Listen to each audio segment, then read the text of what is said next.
Hey guys, what's up? And today I'm gonna do a things video. And my throat was in a lot of pain a couple of days ago, and I think it's kind of getting better now. So I'm gonna do a things video where I talk about songs, singles, tracks that had been released for the past couple of weeks. And I will be categorizing songs in three sections: the best section, the meh section, and the worst section. You can also go to the description to see the full list. Anyway, let's start off with the meh section. Yep. Bunch of stuffs. So first of all, it'll be Alice in Chains with their assumably new song, The One You Know, and it's a really absurd, weird, off-sounding rock song that also feels kind of forgettable and underwritten. Nothing too whack, nothing too spectacular, And then we have Aurora with Queendom.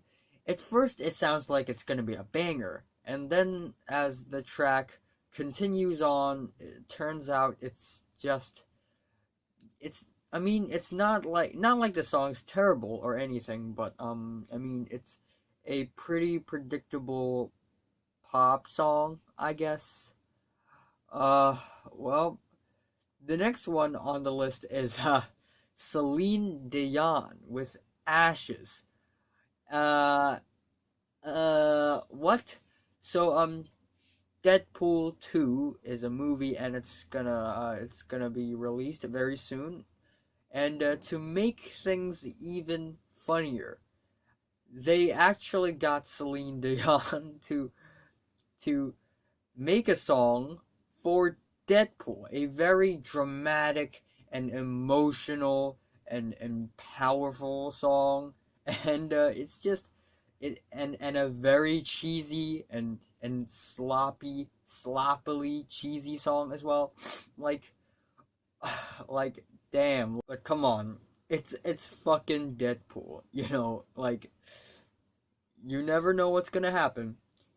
Anyway, up next we have, wait for it, we have Cupcakke with her new track Quiz. It's not bad, and I think she has some good bars on this track, but still, it doesn't sound like anything too ambitious or, enthralling or exciting. It's just another kind of averagely good rap track. It's okay, I guess. And then up next we have, okay, yeah, wow. Death Grips. Last time I went all crazy about their track listing for Year of the Snitch. They will release this album this year, and it's crazy. I'm super hyped for this album. They just released their first promotional single for this album, and that is Streaky. But unfortunately, I don't like it that much. It sounds like, to me, like a mixture of and the fourth track from Steroids EP, which is also titled Trap Influenced Hi-Hats. And to me, I kind of like the bubbly, fun, bouncy beat of this track, but it's not that mind-blowing or out of the expectation or anything. Nor is this track that great, it's kinda underwhelming. I don't know though. Maybe this album's gonna turn out greater than I have expected. Maybe it's gonna be worse. I don't know. We'll see. Oh yeah, Desiigner have a new track titled Price Tag, and it's kind of your average generic Desiigner trap rap, mumble rap. Next up we have Girl Talk and Erick the Architect. Architect with Trouble in Paradise. It's a pretty cool low-key banger. However, it's not that explosive. It's okay. And then we also have The Internet with their new track Roll. Also Burbank Funk. Also the subtitle of the track, I guess. And it's a really slick, groovy track, but the delivery, the performance, the vocals itself, and the production itself is kind of awkward, a little bit off, a little bit of a turn off, to be honest. So it's kind of a track. And then next up we have Jimmy Eat World with Love Never and Half Heart. It's actually pretty good, but it's not that great, to be honest. It has some really good guitar riffs, really good chords. The vocal delivery is decent, I guess, but the songwriting itself, it's lacking a little bit, in my opinion. And we have a Lil Phag with Iced Out Dick featuring Cupcakke and Dr.Woke. And I mean, it's a little bit fun. It's kinda low-key banger again, but it's also nothing that crazy, nothing that ambitious, kinda dull at a few moments. And this song is about an iced out dick, ultimately. So what would you get from this song? Also, Lil Skies with Lust. I mean, another. How many Lils do we have right now? Lil Uzi Vert, Lil Pump, Lil Peep, Lil B. Oh yeah, rest in peace. And then we have a Lil Phag, Lil Skies, Lil Wayne. Man, stop with the Lils. Oh yeah, Lil Tay. Yeah, just forget about Lil Tay. She's not a musician or anything. You know, Lil Skies Lust is not that bad of a track. It has some pretty thought-provoking, I guess, kinda thoughtful, you know, beat and instrumentals, I guess, but overall the performance is kinda run-of-the-mill. Mac DeMarco and Melanie Faye with Eternally 12. A guitar instrumental track that's pretty mellow, pretty cool, pretty swell, pretty chill, but nothing too crazy. We also have Natalie Prass with Lost, a pretty lively and young ballad. That's pretty sweet on the ears, but what's happening outside? I don't know. It's pretty sweet on the ears, and I guess it's okay. Also, One Tricks Point Never with Black Snow. It's a really absurd and weird and dark flavor track that I just don't know what to make of.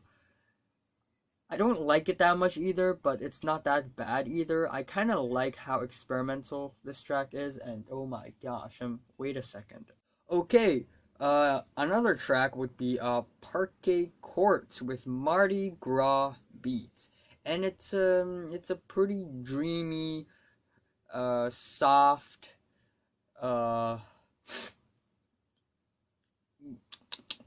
yep.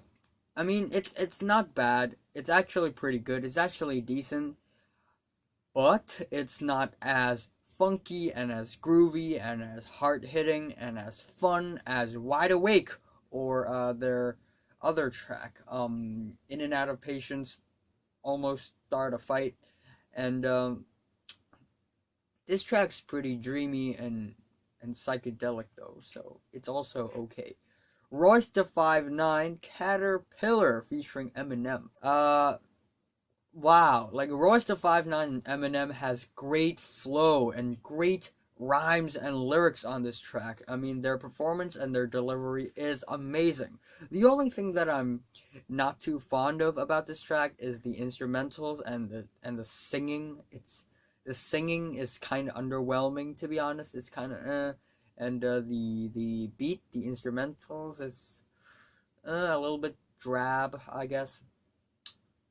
We have Snail Mail with Heat Wave, another bedroom pop track featuring a young teenage girl singing in such a lifeless way, but with some sweet guitars, I guess. It's not bad. It's pretty relaxing. It's pretty chill, but it's pretty average too. Also, Troye Sivan with new track of Bloom.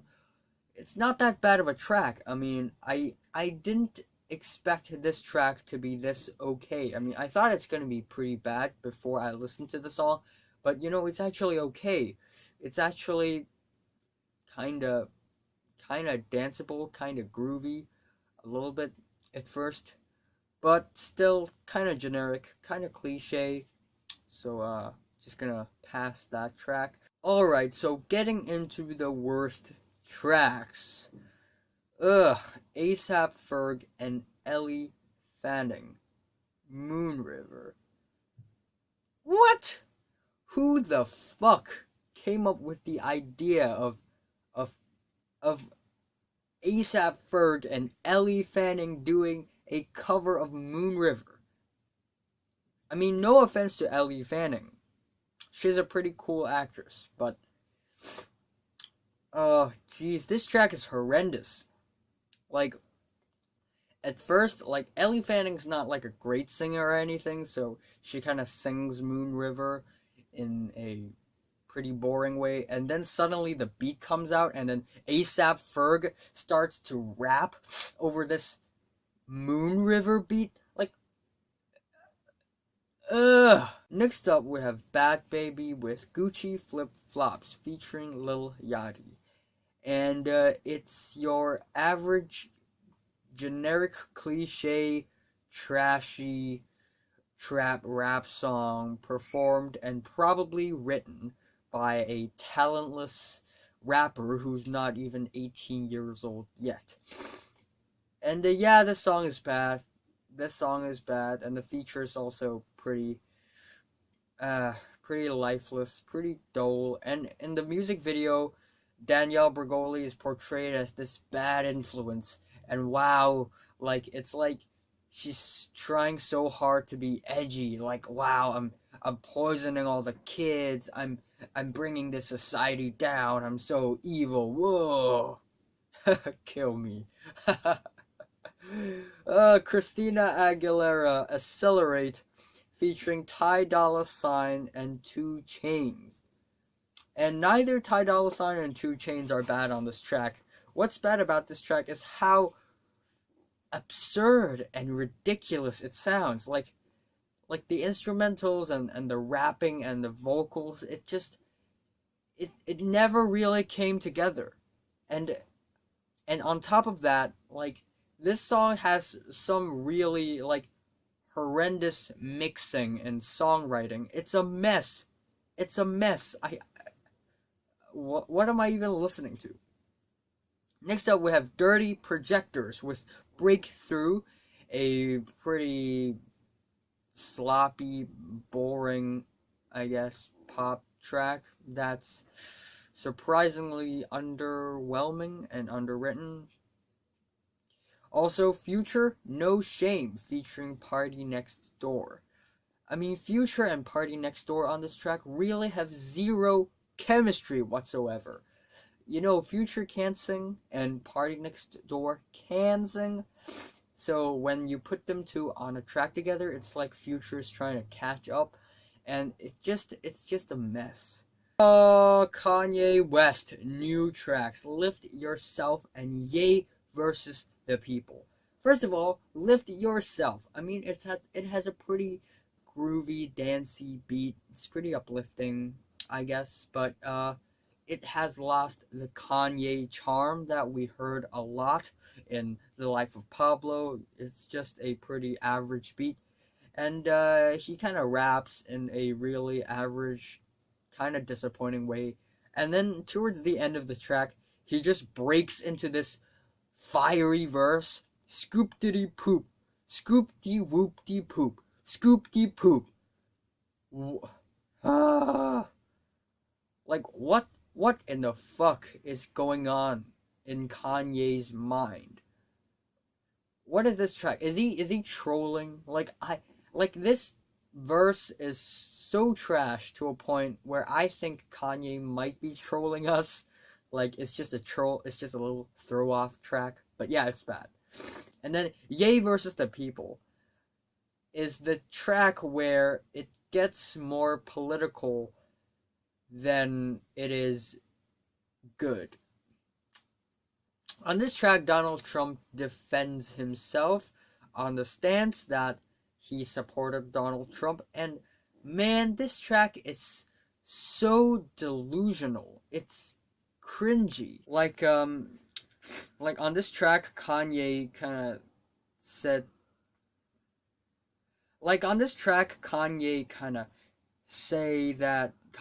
says that he had changed the whole political atmosphere of the USA just because he's wearing the Make America Great Again, the MAGA hat, and because he's wearing the hat, the cap, you know, he's changing a lot of people's views, and he's like starting a revolution or something. You're just wearing a fucking hat.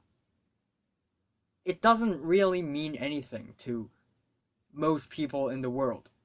So, I mean, you're thinking too much. You're thinking too much. My gosh. And you know, he also like made this track. He also supported Donald Trump partially because people told him not to, because he thinks it's so edgy and it's so cool to just go against the society's norms and to go against what the society wants him to do. Like, he does the things that we all don't want him to do, and he thinks it's so cool because of that. Like that's just cringy, and that's just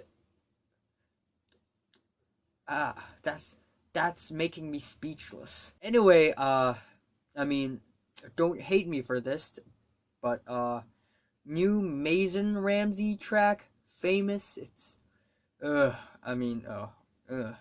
it's pretty much your generic cliche country infused pop track, and his vocals on this track, it sounds almost like it's auto-tuned. It's really a turn off, and this track sounds so lifeless. It doesn't sound special at all. It's really watered down, really dumped down. This track sounds really lowest common denominator. It's like it's trying to please as much Americans as possible. But really, this track doesn't sound anything good. Get over it. She and him, he gives his love to me, / she gives her love to me. And it's a pretty cheesy, sappy guitar love song ballad that is also such a turnoff, such a snoozer. It's really cheesy. That's all I can say. Also, the new Tabasco Sweet track, Finessin', featuring Frank Jav C. It's a trash song, okay? Just the worst trap rap song you can imagine a YouTuber can do.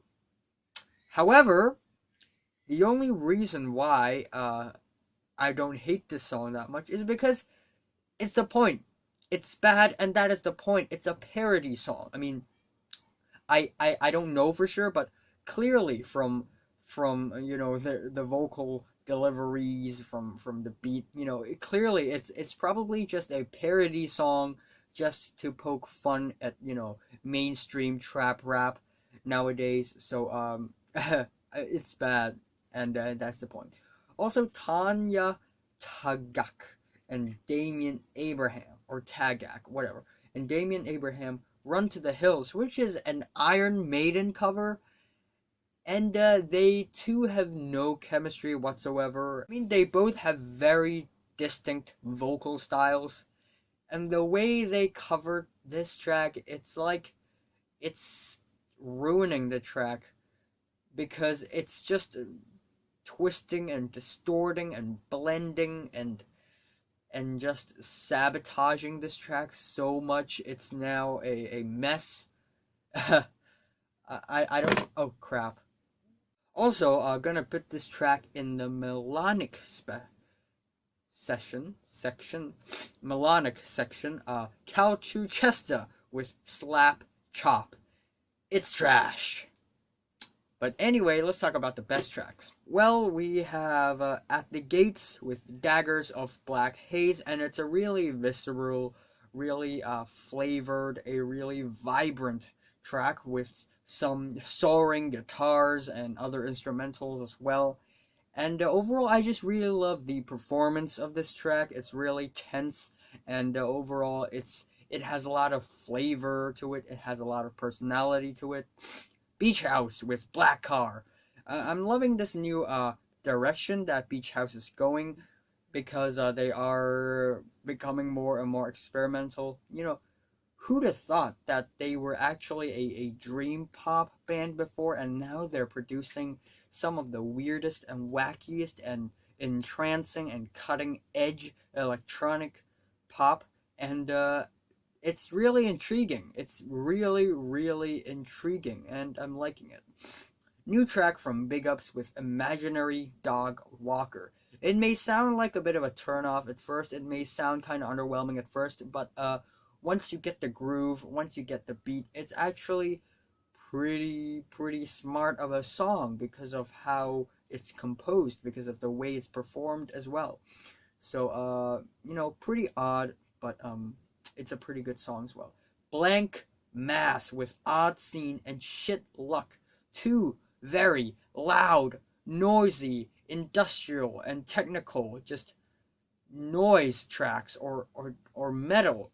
Almost extreme metal, but also kind of seasoned with electronic elements to it. And it's really fun as well. It's really awakening as well. It's like an alarm ring that's super loud and whack. Oh yeah, Childish Gambino with This Is America. First of all, the music video is fucking amazing.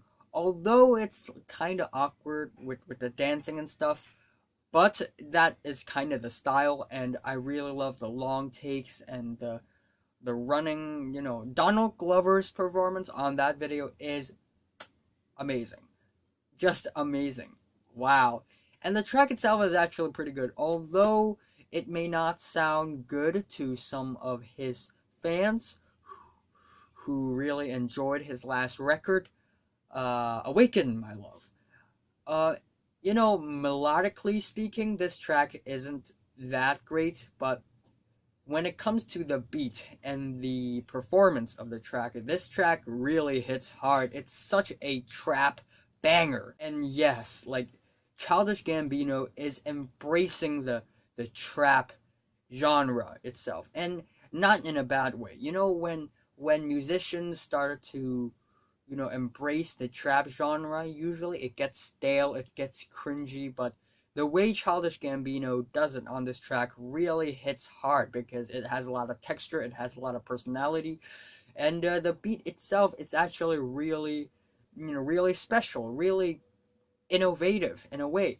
And yeah, lyrically speaking, it's not that crazy, but still, this track, it's a banger, and it really, woo, you know.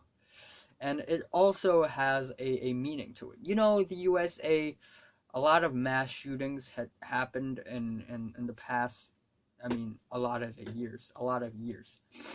So this track really speaks a lot in the context as well. Anyway, the next track. Damn, my favorite track of the whole month of April. Or May. Is it released on May? In May or in April? I don't know. But anyway, Florence plus the Machine with Hunger. Damn, the first time I've listened to this song, I fell in love with it. It's really catchy. It's really lively. The vocalist's performance is really tense and really beautiful and expressive. The song has some meaning in it as well that's really meaningful in my opinion, and it's just a really lively and soulful performance. And the music video is really good as well. Anyway, next track, John Hopkins with Everything Connected. And it is a pretty fun, jumpy, skippy, techno mix. And it's pretty dancey, pretty groovy. Not that wild or anything, but still, I'm loving how intricate and how cognitive this track is. Anyway, LSD with Genius, aka Labrinth, Sia, and Diplo, Sia. So it's actually a pretty fun, pretty wild pop track, and it's also really sweet to the ears. And I kind of like the instrumentals on this track as well. It kind of feels orchestral almost. And Sia's performance on this track is actually really good. Sia and Labrinth really have some singing chops on this track. Really loving it. And next up, Protomartyr. Yes! Protomartyr with Wheel of Fortune featuring Kelley, Dion, and again, Protomartyr with some really epic, dramatic, jaw-dropping lyrics, and the instrumentals and the melody usually sounds very depressing and really just deep and dark almost. And wow, like this track, although it may sound a little off at first, but the more you listen to it, the more it blooms. It's really gorgeous of a track, and it also has a lot of personality because you know, for their last album, Relatives in Descent, although it's a really good album in my opinion, it's still very muddy, and all the tracks also has this similar feel to it. But this track, it really stands out. It really has its own flavor and sound and style, and overall, it's a really memorable track. I love the guitars. The guitars are really dangling, and the vocals as well. It's just a really painful but also beautiful performance overall. And the music video is also really cryptic, and I love it. I just love it. Thundercat with Final Fight, and this is a multi-phased, weird but also kinda smart and kinda fun track from Thundercat. It's pretty hard to explain, pretty hard to describe, but I just thoroughly enjoy the track. Travis Scott, Watch, featuring Kanye West and Lil Uzi Vert. First of all three of them has a pretty good performance on this track. Second of all, you know, although it's another trap rap track and it's not a hard-hitting banger or anything, the instrumentals really stand out to me, and the beat also really stands out. You know, it just has this lavishing, ambitious feel to it.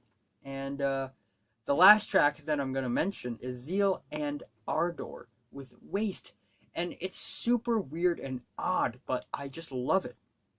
And they're basically blending, you know, elements of soul music and funk with death metal. And yes, that's absurd, but in a good way. You know, they really thought about, you know, they really put a lot of thought when, you know, writing the song and building the structure and stuffs, you know, because it is two very different genres that had never been mixed before, in my knowledge. So, you know, the way they composed this track is just really genius, and it's not bad. It actually sounds pretty gratifying as well, and that's pretty impressive. Also, on the side note, Team 10 is finally broken, you know, after one whole year. I mean, damn, it's been a while, you know, after they had released that shitty song, It's Everyday Bro, which is my second least favorite song of 2017. Wow, I mean, it's such a trash song with some of the trashiest lyrics ever in 2017. And aside from the song, Team 10 is also notorious for being very non-family friendly, being very immature, cringy, and basically the members just being so snaky, somewhat shady, a little bit backstabbing, but also very toxic as well. And you know, the twins left. Tessa Brooks left. Tessa Brooks and another girl also left. I forgot the girl's name. Yeah, I forgot the girl's name. And now Nick Crompton has left. And the reason being is that Jake Paul's father, Greg Paul, also a great asshole, who's also really toxic, a really mean person, a really arrogant, full of himself person who really wants money and nothing else. And he kind of bought Logan's company and Jake's company. And he really wants to save money, so he fired a lot of the staffs from Logan's company and Jake's company. So because of that, Nick Crompton hated Greg Paul for a very long time already, and because of that, Nick left. And because of Nick's leaving, Chance also left the team, and Jake had fallen. Not only is Logan Paul pretty dead now, Jake is also pretty dead. So, the Paul brothers, I mean, they're gonna get irrelevant very soon. And this is the final chapter of Team 10 before their ultimate tragic, brutal, heart-ripping, eye-gouging death. Man. I'm just being dramatic here. Don't take it too seriously. But yeah, man, it's the final chapter for them, and goodbye. And also, FaZe Banks tweeted Tessa Brooks, Chance, and Nick Crompton to join their gang as well. And although I don't think FaZe Banks' team is as broken and as toxic as Jake's team, but still, I advise Tessa, Chance, and Nick to just not join any gang and be independent, okay? Just no more drama, okay? Even though it may seem like a smart choice to join the opponent's gang, but overall, in the long run, it's not smart. Just be independent. Be drama-free. Just stay away from all this just immature, cringy, shitty YouTube drama. Just stay away from it. And yeah, that's pretty much what I'm gonna say in this things video. I know it's a pretty long video, but my apologies. Yeah, I hope that my voice gets better. It's pretty raspy now.